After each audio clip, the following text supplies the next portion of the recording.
Hey there, Max Mortillaro here from Osmium Data Group. I'm in not really snowy but cold London, and I'm here with Michael Cade from Veeam at A3TechLive.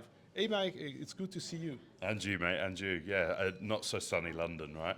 Absolutely, yeah, freezing, freezing. Thanks to my wife for telling me to bring a coat. Anyways, it's great to catch up with you because we have just released our first Trendscape for data protection, where Veeam is featured.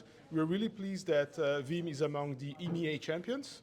And just to set the stage quickly, in our report, we're looking at data protection solution, not just in the technology context, but also in the context of how well they are suited to meet EMEA, buyers' requirements. So really pleased that Veeam made it to the top.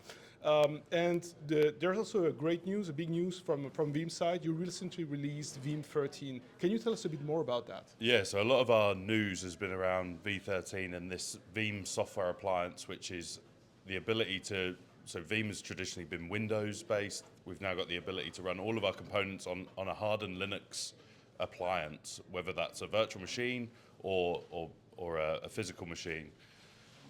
That's not all, though. That there's a lot of focus around different platforms about to and within the public cloud. So being able to protect or have inline scanning against your virtual machines in the public cloud, being able to make sure that you can send immutable copies of that data into Google Cloud Storage. Lots of focus around features and functionality within V13.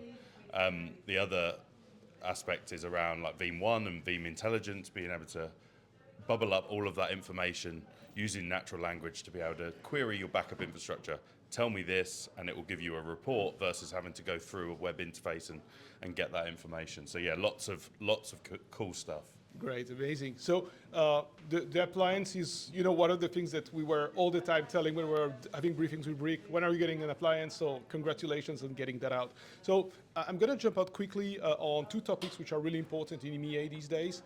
One is really important in the sense of data sovereignty with what's going on in the world. So it will be great to get your perspective on that. And then the other one where I want to dive in is a bit broader, and it's about this kind of virtualization strategy topic where companies are looking at alternatives options for VMware. So it will be great to get your perspective on both points there. Yeah, for sure. So sovereignty-wise, so Veeam traditionally has always been a self-managed solution where you download the product, you install it on your hardware, your virtual machines, all of that good stuff, and you manage that. That's one way of being able to ensure that you're keeping data from a sovereignty perspective.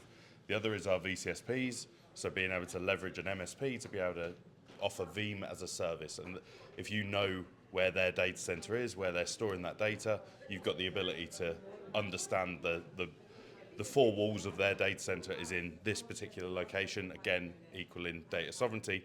The third is our Veeam Data Cloud, and that's about where Azure regions are, and it's a BaaS for SaaS type solution, so backup as a service for SaaS-based workloads, and that gives us the ability to protect those workloads. The first two are probably more EMEA focused around sovereignty. The next one is more reliant today on Microsoft and where their data centers are to ensure that your data is in that location.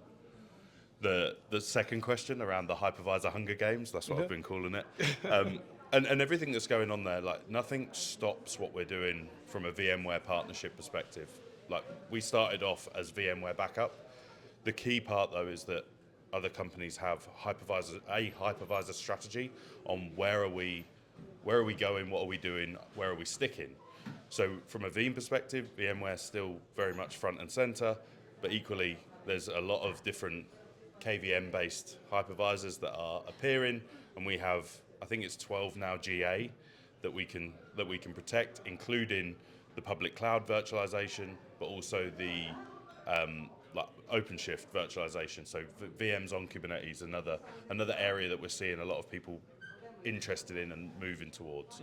Yeah, thank you very much, Michael. So I just want to say one funny thing here. You are mentioning that you started with VMware. I just remembered back in 2008 installing Veeam for the first time to that weird thing called ESX. So, memories, almost 20 years in the market, so congratulations on that.